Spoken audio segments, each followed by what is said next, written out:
예, 오늘의 이 본문의 말씀은 좀 지루하리만큼 숫자에 대한 이야기가 쭉 나열이 되고 있고, 이스라엘의 지금 정복 전쟁을 펼치기 직전에 그들의 군대가 각 종족대로, 즉 각 지파죠, 각 지파의 그 가족들의 가문대로 몇 명씩들이 그들에게 이렇게 형성이 되어져 있었는가 하는 것을 계수하는 장면이 나옵니다.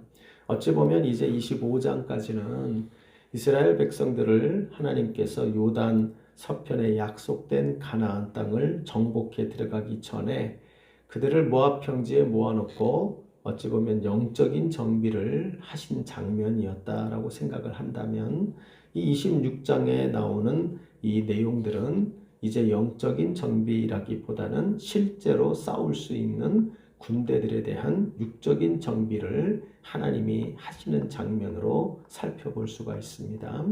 우리는 그런 의미에서 볼 때 하나님의 일을 수행해 나갈 때 우리는 영적인 부분 매우 중요합니다.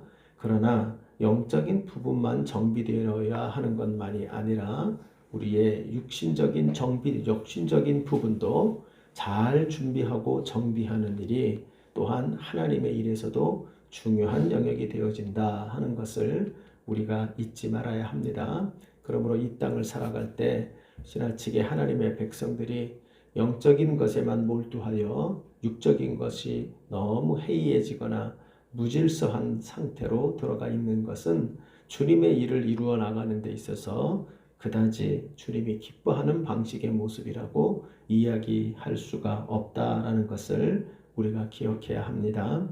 오늘의 이 26장에 굉장히 긴 장이지만 51절까지의 내용에 나타나는 이 각 지파를 계수하여 그 계수하는 과정과 그리고 계수하는 내용과 그리고 계수의 그 총합을 살펴보면, 이번에 이 계수하는 것이 우리는 분명히 민수기 전체의 내용을 아는 분들은 이것이 첫 번째 계수가 아니라는 것을 우리가 알고 있어야 하지요. 첫 번째 계수는 이미 하나님께서 한 40년 전에 앞세대에서 이제 하나님이 율법을 주시고 그리고 성막을 주시고 그 출애굽기가 지난 다음에 그곳에서 율법과 성막을 주시는 과정이 출애굽 이후에 한 1년 정도의 시간이 있지요. 그리고 난 다음에 그것을 주신 후에 한 1년 정도가 지난 후에 이제 출발을 시키십니다. 그때 이제 출발하시면서 하나님이 이미 1세대들 때에 그 지파의 숫자를 계수하신 적이 있습니다. 그 내용이 민수기 1장에 나타나고 있어요. 그래서 민수기 1장을 읽어보면 거기도 지금과 비슷한 형태로 계수하셨던 기억이 나타납니다. 그리고 흥미로운 것은, 그러면 이들의 숫자가 전체적으로 어찌 되었을까? 군사의 숫자가 좀 궁금해질 수 있잖아요. 한 세대 전과 한 세대가 지난 지금 이스라엘은 어찌 됐을까? 40년이라는 간극이 있고, 그리고 그들이 지나온 광야의 길이라고 하는 험난한 길들이 그들에게 있었지 않습니까? 그러니까 과연 어떻게 됐을까 궁금할 만도 하지요. 그런데 이제 살펴보면 그 총합의 숫자가 이렇게 나옵니다. 민수기 1장 45절을 가면 그들의 총수가 60만 3,550명이었다. 이렇게 이야기가 나옵니다. 1세대에 계수한 숫자입니다. 그런데 이제 2세대에 와서 다시 했잖아요. 그래서 그 계수한 숫자가 오늘 우리가 읽은 본문의 51절에 등장을 하죠. 51절에 가보면 숫자가 어떻게 되나요? 60만 1730명이었다. 이렇게 나옵니다. 조금 줄어들기는 했지만 한 2000명 정도가 채 되지 않는 거의 동일한 숫자로 60만의 군대로 출발했던 1세대의 그 군대의 숫자와 험난한 광야길을 지나오고 40년이라는 그 시간을 흘러온 이스라엘 백성들의 군대의 숫자는 여전히 크게 줄어들지 않고 60만 대군의 숫자를 그대로 유지하고 있었다 하는 것을 알게 됩니다.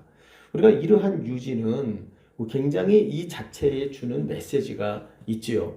이 숫자를 센 것은 물론 이제 군대로서 그들이 정비해 들어가기 위한 것도 되겠지만, 또 하나는 바로 이들이 이 숫자를 계수하고 나서 이 당시에 살아있던 1세대 사람들이 기억이 날 거예요. 이 숫자가.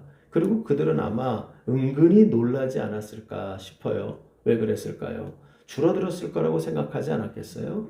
그리고 이렇게 긴 시간 동안에 40년이라고 하는 험난한 광야를 지나오면서 과연 우리 이 민족이 제대로 성장하고 과연 이 전쟁을 수행할 만한 능력이 있을까라고 의아심을 품을 수도 있었을 겁니다. 그런데 숫자를 20살 이상 된 장정들의 숫자를 세봤더니 그 토탈 숫자가 보니 줄어들질 않은 거예요. 역시 똑같은 60만에 가까운 숫자를 60만을 넘는 숫자를 유지하고 있었다. 이 사실만 이제 보더라도 아마 이들은 한 가지 명확한 교훈을 이 계수를 통하여 얻었으리라 생각이 됩니다. 무엇입니까? 그 계수는 하나님이 1세대 전에 주셨던 그 과업이 비록 시간이 지나고 험난한 과정을 통하여 옴으로 말미암아 과연 그 하나님이 주신 사명을 우리가 이룰 수 있을까? 그 사명이 이루어질 것인가에 대하여 이 더딘 여정 때문에 그들은 의심하고 있었을지 몰라도 하나가 분명합니다. 그 일은 계속되고 있다는 거예요. 즉 무슨 말입니까? 하나님이 주신 과업은 더딜지라도, 그리고 그 과정의 여정이 복잡하게 펼쳐지는 것처럼 보일지라도, 더딜지라도 그것은 계속 진행되고, 그것은 뭘 말합니까? 반드시 이루어지는 것이다. 하나님이 주신 과업은 더딜지라도 반드시 이룬다. 이 하나님의 강력한 의지를 보여주는 것이 어찌 보면 오늘 우리가 읽은 이 본문에 나온 이 숫자의 이 군인들의 총합에 해당하는 이 숫자가 보여주는 것이었을 것이다 라는 생각을 하게 되어지는 것입니다.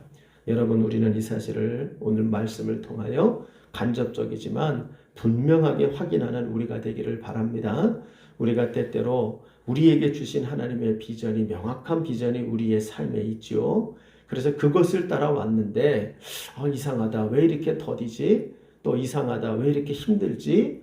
또 이상하다, 왜 이렇게 오랫도록 이루어지는 기미가 보이지 않지? 라고 하며 그 더딤 때문에 우리의 마음이 흔들리고 하나님이 주신 일들이 과연 이루어지는가에 대하여 우리의 의심하는 마음들이 요동할 수도 있다고 생각이 돼요. 그러나 오늘 이 본문의 말씀을 통하여 우리는 분명히 기억해야 합니다. 하나님이 주신 과업은 세대가 바뀔지는 몰라도, 더딜지라도 그것은 반드시 지금도 진행되고 있고 반드시 이루어지는 것이다. 이것에 대한 분명한 확신을 오늘 말씀의 교훈을 통하여 깨닫는 저와 여러분 되시기를 간절히 바랍니다. 그러면 여러분, 이 하나님이 주신 과업은 더딜지라도 반드시 이루어진다 라고 하는 이 굳건하고도 확실한 메시지를 붙들면서 살아가는 하나님의 종들은 하나님이 주신 과업을 이루어 갈 때 어떠한 모습으로 이루어 가야 할까? 오늘의 이 계수하는 이 내용을 우리가 좀 살펴보면서 몇 가지, 바로 하나님의 일이 이루어지는 그 특징된 모습을 우리가 몇 가지로 정리하고, 우리가 어떤 모습으로 하나님의 일을 해나가는 자들로 우리가 임하여야 될지를 한번 정리해보는 이 아침이 되기를 바랍니다. 우리는 오늘 이 계수하는 장면의 내용을 살펴보면서 한 가지 분명한 것을 깨닫게 됩니다. 하나님의 일은 속도가 아니라 방향이다 하는 것을 알게 됩니다. 즉 무슨 얘기입니까? 지금 읽은 것처럼 민수기 1장에서도 이것을 계수하였다 했습니다. 그래서 그 민수기 1장에서도 그 1세대에게 주신 과업과 2세대인 지금 이들 26장에서 계수하는 이 2세대들을 계수할 때에 주신 과업은 그 내용이 바뀌지를 않았죠. 그 내용은 똑같은 내용이었습니다. 약속의 땅에 들어가서 그 약속의 땅을 너희들이 정복 전쟁을 통하여 얻게 될 것이다 라고 하는 하나님이 주신 그들의 과업은 변화되지 않았어요.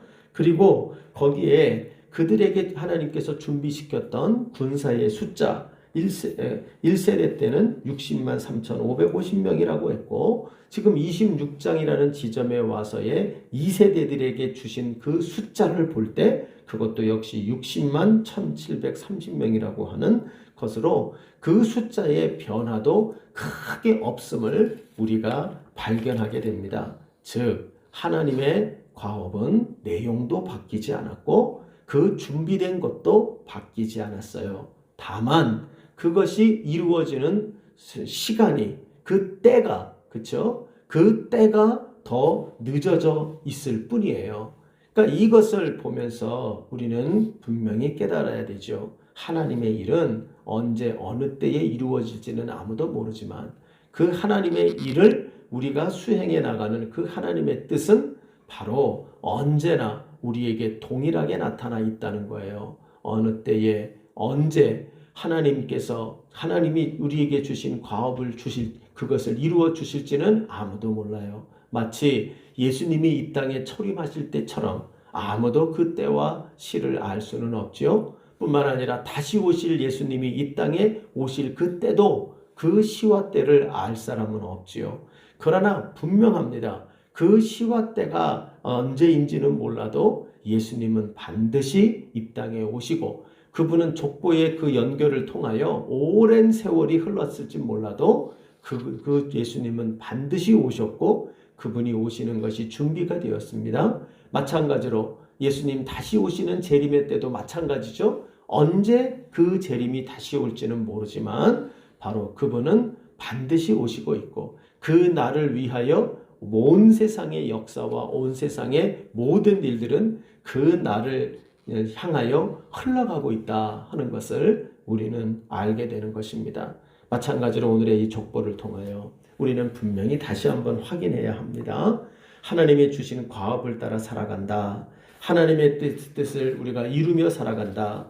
라고 하는 것은 그것은 바로 속도의 문제, 즉 성과의 문제라기보다는 그것은 바로 방향의 문제이다 하는 것을 우리가 잊지 말아야 합니다. 언제 이루어질지는 몰라요. 어느 때에 될지는 몰라요. 그러나 분명한 것은 우리는 그 속도가 아닌 방향을 잃지 않고 살아가고 있는 한 우리는 주의 일을 행하며 살아가는 자라는 그 반열과 그 대열에 서서 나아가는 자가 된다 하는 것을 우리에게 가르치고 있는 것입니다. 그러면 우리에게 주어지는 방향은 무엇입니까? 어떤 것이 그럼 우리가 언제나 잃지 말아야 되는 방향입니까? 아마도 거기에 제일 적합한 하나님 말씀을 찾아본다면 여러 가지 말씀이 있겠지만 제가 묵상해 보건대 아마도 마태복음 6장 33절 말씀일 것 같아요. 너희는 먼저 그의 나라와 그의 뜻을 구하라. 그의 나라를 구한다는 것은 하나님의 통치를 구한다는 것이요. 다른 말로는 그것이 바로 하나님의 영광을 구하는 것이죠. 뭐 하나 그의 의를 구하라. 그의 의라는 말은 그의 뜻을 구하는 것이죠. 언제나 우리가 잃지 말아야 되는 매 순간의 방향은 주의 영광 그리고 주의 뜻 그것들을 우리가 언제나 붙잡고 그 방향을 잃지 않고 나아가는 것이죠. 그것이 바로 우리가 이 땅에서 주님의 과업을 수행해 나가는 자들의 모습이어야 하고 그것이 우리의 방향이 되어야 한다 하는 것입니다. 그러므로 여러분 우리는 언제나 우리의 속도가 나지 않는다고 안달하지 말고 또 내가 원하던 결과들이 눈에 펼쳐지지 않는다고 해서 실망하지 말고 우리 자신들을 점검하기를 바랍니다. 성과를 점검하기보다 우리는 방향을 점검하는 자들이 되기를 바랍니다. 즉 하나님께 영광을 돌리고자 하는 그 방향을 나는 잃지 않고 있는가? 나는 날마다 성령의 음성을 듣고 말씀과 기도 속에서 하나님의 뜻을 붙잡기 위하여 몸부림치고 있는가? 이것을 언제나 점검하며 살아가는 주의 백성들이 되시기를 바랍니다. 또한 우리는 그 하나님의 방향을 바라보며 우리들의 모습들을 수정할 것을 수정해야 합니다. 가끔 가다 보면 우리는 속도 때문에 방향을 잃어버릴 때가 있어요. 어떠한 성과를 이루어야 한다. 이것은 언제까지 되어야 한다. 이런 것 때문에 주님께 영광 돌리는 것도 아니요. 주님이 원하시지도 않는 방법을 택함으로 방향을 잃어버릴 때가 있어요. 혹여라도 그런 모습이 있다면 우리는 수정해 나가야 할 것입니다. 뿐만 아니라 인내해야 합니다.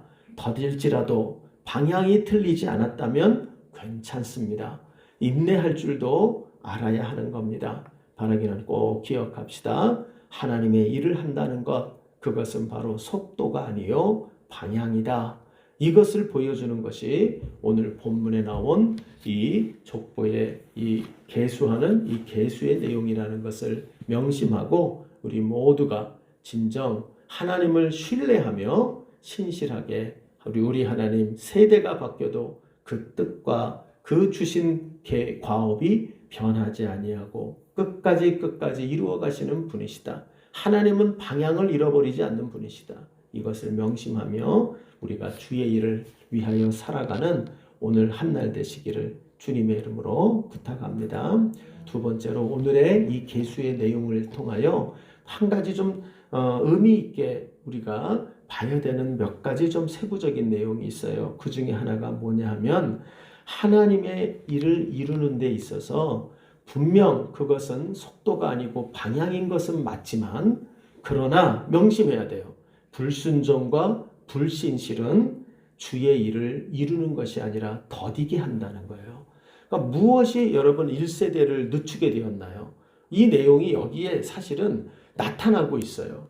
그 내용이 나타나고 있는 것은 먼저 9절에서 11절을 가보면 거기에 뭐를 이야기하냐면 거기 엘리압의 아들 느무엘과 다단과 아비람 그러면서 거기에 다단과 아비람에 대해서 이야기를 언급을 합니다.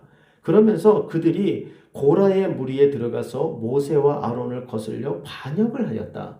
그 반역했을 때 땅이 그 입을 벌려서 그 무리와 고라를 삼킴에 그들이 죽었고 당시의 불이 250명을 삼켜 징표가 되게 하였다. 이렇게 얘기를 나와요. 이게 뭡니까? 1세대에 있어서 1세대에 여러 가지 지금 하나님의 일을 가업하여 나아가던 이 60만의 사람들이 그 1세대의 그 목표 지점에 이르지 못하고 2세대에까지 오게 된 이유가 있죠. 그것이 뭡니까? 그들에게 있었던 반역과 불순종이었어요. 그렇죠?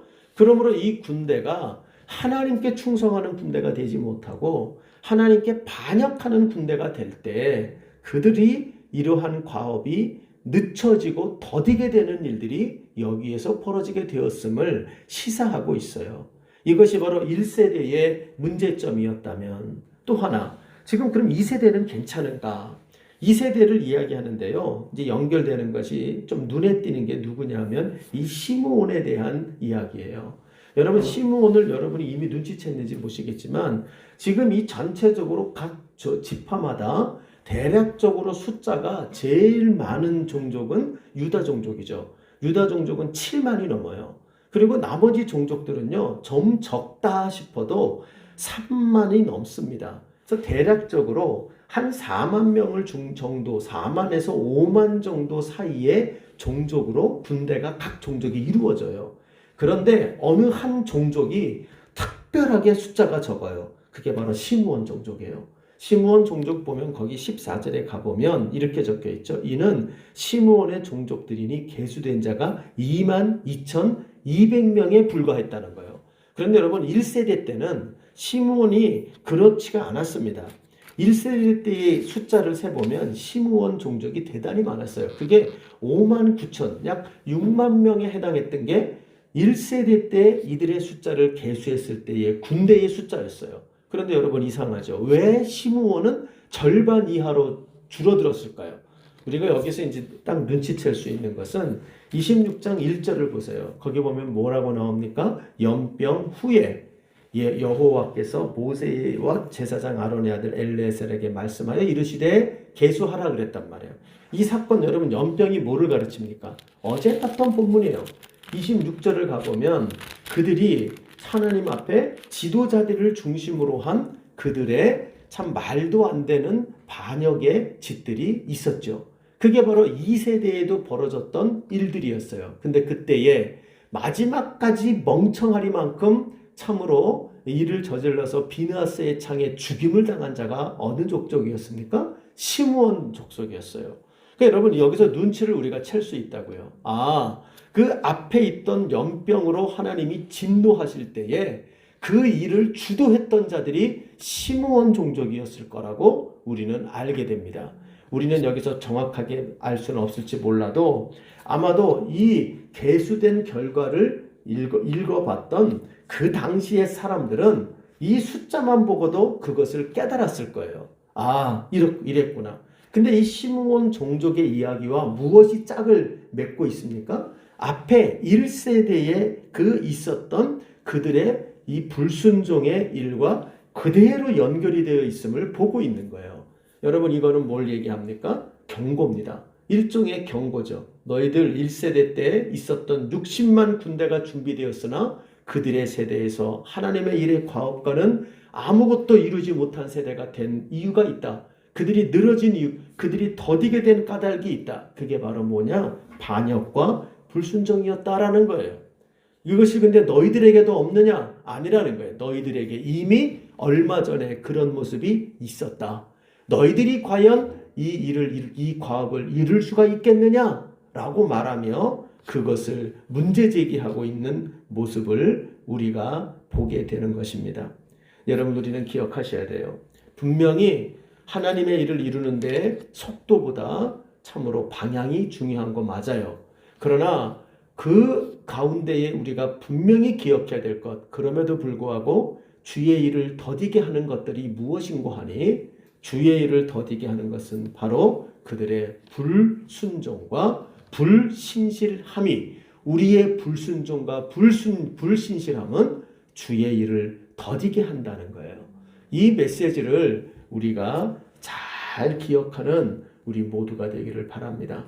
모쪼록 여러분 우리가 결과에 빠지고 속도에 빠져서 방향을 잃어버린 자가 되지 않아야 하지만, 그러나 그럼에도 불구하고 주님의 때에 주의 뜻을 이루기 위하여 1세대들이 그것을 더디게 만드는 불순종하는 세대들이 되고 만 것과 같은 그런 모습은 절대 우리가 되어서는 안 되고, 우리는 앞세대들의 불순종을 비난하고 비판만 하는 자가 되어서는 안 되고, 그들을 비판할 수 있는 능력을 가졌다면 그 비판의 능력에 더하여 우리는 앞세대보다 더 신실하고 더 순종을 하는 그 실천의 능력까지 겸비한 자들이 되기를 바랍니다. 여러분 그렇게 될 때 우리는 하나님의 뜻을 주님이 계획한 그때에 성취해 가는 그런 세대가 될 수 있을 것이다. 이것을 우리가 명심하는 우리 모두가 되기를 간절히 바랍니다. 마지막으로 오늘 여기서 나타나는 이 계수의 장면에서 나타나는 또 하나의 교훈이 있다면 하나 명확한 이야기예요. 그것은 바로 하나님의 과업은 하나님의 때에 하나님의 방법으로 성취된다 하는 것입니다. 물론 이들의 불순종과 불신실함이 더디게 만든 것은 맞아요. 그럼에도 불구하고 우리는 기억을 해야 합니다. 하나님이 오늘 우리가 이것을 준비시켰다고 바로 오늘 이것을 이루시는 것은 아니라는 거예요. 하나님이 준비시킨 때와 하나님이 그 뜻을 성취하시는 때는 다르다는 것을 기억해야 합니다. 그러므로 언제나 하나님의 백성들은 주의 일을 이루어 나가고 주님의 과업을 이룰 때에 우리는 결과에 집착하는 자가 되어서는 안 돼요. 언제까지 되어야 한다. 또 어떤 방식으로 되어야 한다. 반드시 내 방식으로 내가 원하는 때에 내가 원하는 결과로 주의 뜻이 이루어지는 것이 아니고, 그것은 하나님의 때에 하나님의 방법으로 하나님이 원하시는 모습으로 이루어질 것입니다. 그러나 우리에게 맡기신 것은 바로 매 순간순간 걸어가는 과정이라는 것을 잊지 말아야 해요. 무슨 말인고 하니, 그러면 1세대에 준비됐던 그들의 군대는 의미가 없었던 것이냐? 아니요, 그렇지 않아요. 그 여정도 비록 하나님의 과정을 성취하는 데까지 이르지는 못했을지언정 그들의 준비도 다 그때그때 의미 있는 것들이었다 하는 것을 우리가 잃지 말아야 해요. 그러므로 주의 일을 하는 자들은 꼭 기억해야 하는데 그것은 언제나 우리는 결과에 집착하지 말고 우리에게 맡기신 그 과정에 최선을 다하는 자들이 되는 것, 그것이 주의 일을 해나가는 매우 중요한 모습이다 하는 것을 잊지 않아야 할 것입니다. 오늘 여러분 본문의 말씀 좀 깁니다만 그러나 이 말씀을 통하여 우리가 몇 가지 하나님은 더딜지라도 반드시 그 일을 이루신다라고 하는 것을 믿고 주의 일을 해나가는 주의 백성들이 어떤 모습으로 우리는 주님의 일을 해나가야 될지를 교훈받았습니다. 속도보다는 방향이 주의 일을 하는 모습이다 하는 것 잊지 않는 우리가 되길 바랍니다. 그리고 불신실함과 불경건함은 하나님의 일을 더디게 만든다 하는 것을 또한 명심하여 날마다 때마다 보다 신실하고 보다 경건한 자 되기를 힘쓰는 우리가 되기를 부탁합니다. 아울러 때의 주권 그리고 결과에 대한 주권은 하나님께 맡기고 이 결과와 무관하게 우리에게 맡기신 각 과정들에 우리는 최선을 다하여 우리가 힘을 내는 것, 그것이 주의 일을 하는 방식이라는 것을 명심하고 오늘 한날도 이러한 모습으로 신실하게 걸어가는 주님의 백성들, 우리 행복한 산울교회 되어지기를 주님의 이름으로 부탁합니다.